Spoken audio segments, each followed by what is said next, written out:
Hello, ladies and gentlemen. If you don't know who I am, my name is Shook. I make NBA DFS content, NFL DFS content. I do sportsbook stuff, prize pick stuff, pretty much anything you can think of. And yeah, show you my results every single day so you can gauge how I'm doing as a DFS player. And we're going to be going over the Buffalo and Miami showdown slate for Thursday, the 12th of September. Before we get into that, if you ever need to get a hold of me privately, you can get a hold of me on Twitter. I do post all these videos on this subreddit. I'll have it linked down below. You can ask me questions about the slate leading up to lock right here. If you just want to say what's up, I'll reply to everyone as always. That'll be linked down below. And then, yeah, if you're looking for more in-depth content, I'll have my Discord link down below where I, give you guys sportsbook plays, prize pick plays, DFS content cores, private videos, cash game plays, GPP plays, guys I'm overweight to, GPP captains, pretty much everything you can think of. So, yeah, let's get into my results from the week. Hopefully you guys had a fantastic couple days here, and yeah, we'll get into my results from the week. So it's been pretty damn good. I haven't missed a cash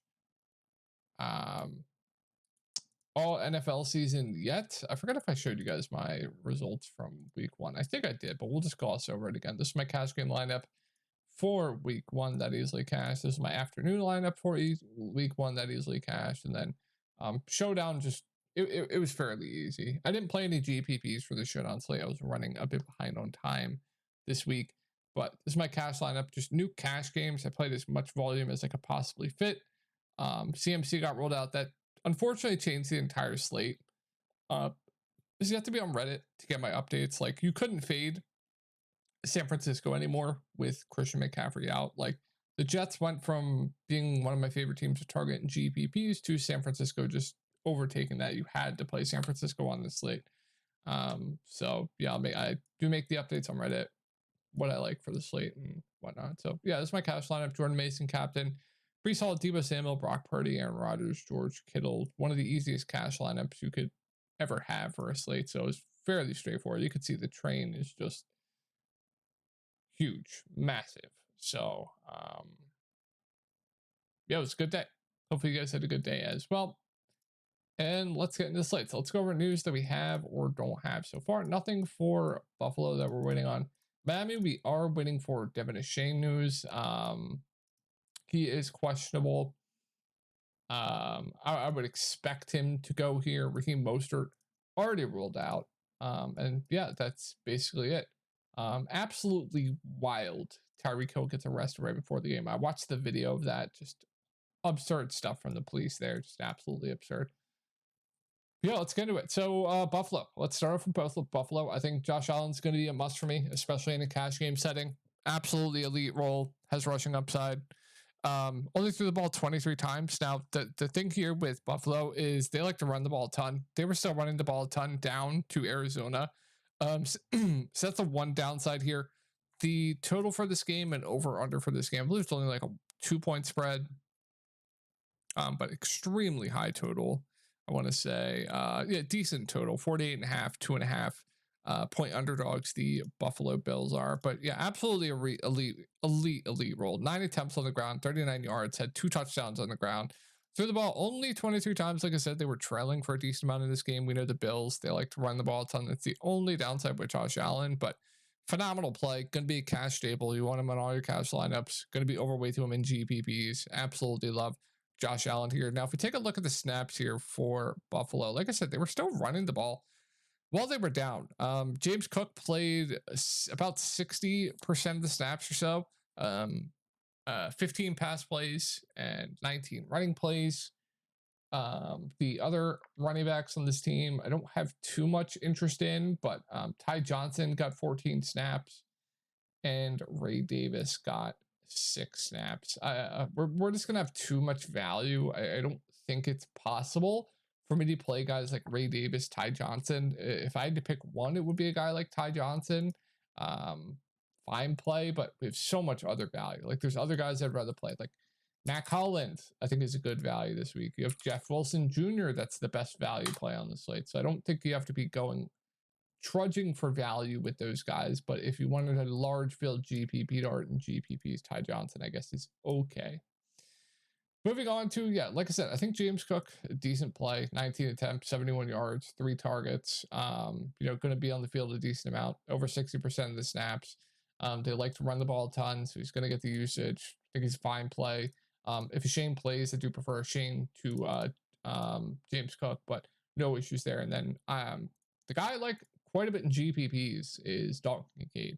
I don't know if you guys watched the game, but they were just smothering Dalton Kincaid. I watched a clip. There was a clip with like 4 guys on Dalton Kincaid smothering him in the middle of the field. I'm absolutely not worried about Dalton Kincaid at all. He played the most snaps of any of the pass catchers. He was on the field for close to 90% of the snaps, 25 pass plays. I like him quite a bit as a bounce back candidate here. They should have to throw the ball more, but like I said, they like to run a ton. But yeah, I would expect him to bounce back pretty heavily here. And I think the ownership's going to drop on him. So yeah, I'm a big believer that Dalton Kincaid's going to bounce back this week. I do like him a ton in GPPs. People are going to have a hard time fitting him as well.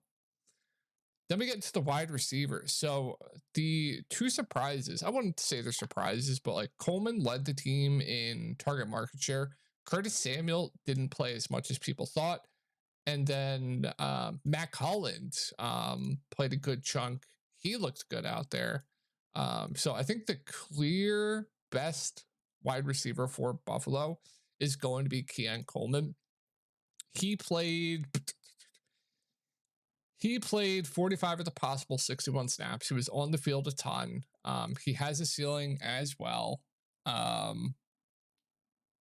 He led the team in targets. I want to say he led the team in targets. He definitely led the team in target market share. You can see Josh Allen zoning in on Coleman as well. So very high on him. I think he's going to have a really good year this year. I think he's one of the better value plays on the slate. And I just couldn't play a guy like Curtis Samuel over Keon Coleman. Now, we're going to have to wait and see if people are speculating that he didn't play as much because of the turf toe. I think that's probably a load of crap. I think, Shakir has just outplayed him. I think they're going to give more volume to a guy like Shakir. So I think Samuel's role is going to be pretty dimmed on this team, which it makes me hard to pay for him at that price point at 5.4K. So only strictly a large field GPP dart for me. And then, I think Matt Collins is a pretty good value at 1,600. He played 36 of the possible 61 snaps here for the Bills. He has a ceiling, right? They will target him downfield as well. I think he's a pretty good value. Should be the wide receiver 3. He's cheap.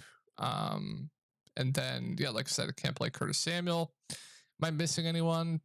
I don't think so. I think that's mainly the wide receivers we went over for. Oh, and Khalil Shakir at 6.2K, mainly playing out of the slot. I think he's going to get more targets, right? Like I said, they were kind of being heavy in the middle of the field here. Arizona was, playing in the slot, should have a high floor. Don't know if the ceiling is necessarily there. I don't know if he could like break off a slate for 20, 25 plus fantasy points, but should have a nice role, should have a nice floor as well. I think he's a decent pivot off a guy like Coleman because I think Coleman's going to be extremely popular this week. I don't have ownership right now, but I think that's going to be the case after week 1. But yeah, I like Shakir, like the pass coaches here. I think Kincaid's a really good bounce back candidate. I'm not worried about it all. Worried about anything of last week. And then we get into the tight ends. They ran a decent amount of 2 tight ends. You saw Dawson Knox play over 40% of the snaps. And then, like I said, you saw Kincaid play a ton of snaps. So if Dawson Knox is going to be on the field for over 40% of the snaps, he is a viable play. I'd probably prefer him to the running backs down here. So, but I think Matt Collins is definitely probably my favorite of the pass catching punts on this team. And then no strong leans on the defenses. I do prefer Miami defense to Buffalo.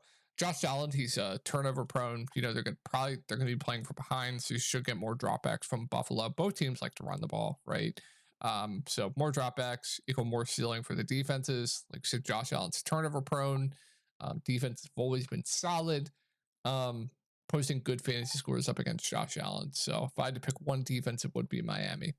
And then kickers, like I said, they always correlate with their quarterback. So if you're playing, Josh Allen lineups and you want to take a kicker, I think I always just lean the kicker correlated with the quarterback. So that would be Tyler Bass. And yeah, I think that's going to do it for Buffalo. Let's move on to the Miami side of this game. It's Tyreek Hill. Like I said, it's the same kind of thing with like Josh Allen. If you're playing cash games, you just play Tyreek Hill. Like just absolutely elite role. Had like a 35% target market share. He's going to be on the field a ton.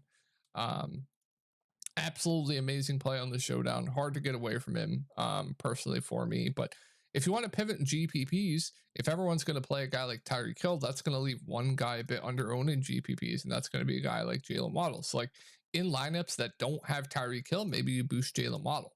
That could be an interesting play in GPPs. I think if I was MMEing, if I didn't have lineups with Tyreek Hill in it, I would definitely play Jalen Waddle in those lineups. I think he's going to be a bit under-owned with people playing so much Tyreek Hill, right? But Tyreek Hill, just phenomenal play. And then I'm under the assumption right now that Shane's going to play and he's going to be full go. So looking at the snap counts here last week, assuming he is full go, he played 37% of the snaps. They actually played him, had him running routes as well.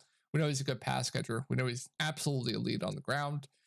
No Raheem Mostert, so that's going to be a big gap to fill. So if he's fully healthy here, you could expect his snap percentage to go up a little bit. So I do prefer Shane to James Cook. I think he's definitely a good play. And then Tua, quarterback, high floor, high ceiling, no issues with him. If I had to pick one quarterback on this slate, it would be Josh Allen, though. Whenever Waddle, I think he's intriguing pivot off Tyreek Hill. Like I said, if you don't have Tyreek Hill lineups, I would definitely play Waddle in those lineups if you can. And then kickers, we already went over the defenses. I do prefer Dolphins defense. I think the Dolphins defense is a decent contrarian GPP play. As long as they're not chalk, I do like the Dolphins defense in GPPs. And then we get into the best value play on the slate. That's Jeff Wilson Jr. Should be the running back 2 here.